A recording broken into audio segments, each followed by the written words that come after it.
Well, Superman has his fortress of solitude, and Bruce Wayne, he's got the Bat Cave, and me, the Menzoid, I've got the Menzoid Man Cave, a place to sit back, chill out, talk about the issues of the day, and I'm very happy to have back with me in the Man Cave, Ross McLean, crime expert and former Toronto cop. Welcome back. Hi, David. Thank you, Ross. Always a pleasure to have you here. And wow, this is really something. There is a bill that's been introduced by Mark Wara, the MP for Langley, BC, and the government is supporting it. And what a bill it is! Bill C-489, which proposes that child sexual offenders be prohibited from coming within 2 kilometers of a victim's dwelling.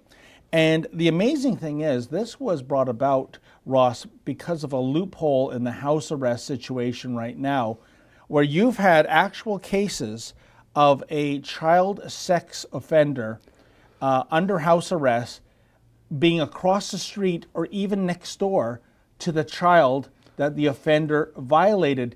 This is an outrage. How in the world could any justice think it would be suitable to have a sex offender serve house arrest, especially next door to the victim? Yeah, well, I mean, I've talked about this with you in the cave before. I'm really offended by the way the criminal code is being interpreted by provincial courts and provincial judges, giving out light sentences and giving out house arrest on sex offenders.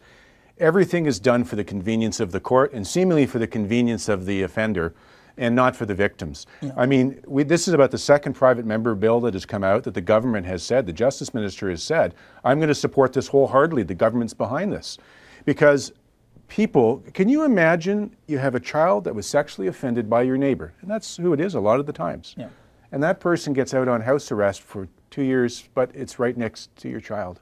Yeah, I mean, it's staggering. I mean, Ross, I have to ask you, what is the point of house arrest for such a heinous offense in the first place? I mean, is this a matter of we physically do not have the jail space? Because I would imagine if you're a sexual offender of a child, you're going to the Crowbar Motel. Well, we get back into my issue again. When they deal with them for 2 years less a day in their sentencing, yeah, it's provincial jails they go to. And the province has its money to spend. Do they want to spend it building more jails, or do they want to spend it on areas where they might be able to help out friends or do something? All I know is the jails are full. They're full of backlogs of people who are innocent waiting for trials.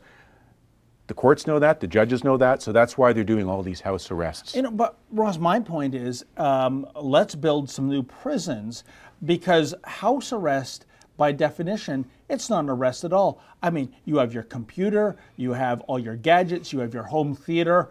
I mean, how in the world is that a punishment to begin with, especially if your victim, a child, is right next door and that child and the parents live in fear of you? Yeah, I've had people write to me and contact me through my webpage, David. They're in horror about how these things play out. They don't know, the warnings that we give even on sex offenders aren't even good. They aren't even consistent across the country. They had one sex offender that was let out in Hamilton. He got away, he was an escapee. The warning went out for Hamilton, fine, they put out his name and his picture, but no other community. He was later arrested in Toronto. But no one in Toronto was looking out for this guy or knew that he was coming from there. We need to have a better way so that families can protect their children. And the thing I like about these private member bills is this is citizens telling their MPs, we're tired of this. Fix these holes, get some law in place. So anybody who cares about this sort of stuff, contact your MPs, talk to them, get these laws in place for victims. Well, Ross, surely this is a no-brainer. Do you see any kind of resistance by opposition MPs for something like this going into effect? Oh, sure. Look, they tried to pass minimum gun laws for having a gun. Guns, which are the scourge of our society, homicides going on everywhere, bullets raining in our malls. They put in a minimum sentence for that. One provincial judge didn't like the fact that there's a minimum sentence, so they ruled it unconstitutional. And they wouldn't, you know, they try to resist what the laws are trying to do. Okay, that's another problem, but I mean in terms of this becoming a law, that you now, even if you're under house arrest, you have to be 2 kilometers away from your victim. Surely there would be no resistance to this, I would hope. There will be some resistance, but sometimes the resistance is not founded well. People will say, like the John Howard Society, which does great work, will say, look, not everybody's bad, some people need to be rehabilitated. Yeah, that's true, but there's some that aren't too. And we can't have such a broad law that doesn't deal with some of these despicable recidivist sex offenders. It can't happen, and it is. So it's great news about that bill. And we know when it comes to that kind of pedophilia, it's virtually incurable. Let's hope let's keep our eyes on this bill. Let's see that it gets passed, because to me, this is a grotesque failing of the justice system, Ross, when you have a sex offender of a minor living next door across the street. So hopefully this bill will go through. Thank you so much for dropping by with your insight as always, Ross. Thanks, always David. a pleasure. And folks, keep it tuned to Menzoid Mornings. More coming up right after this.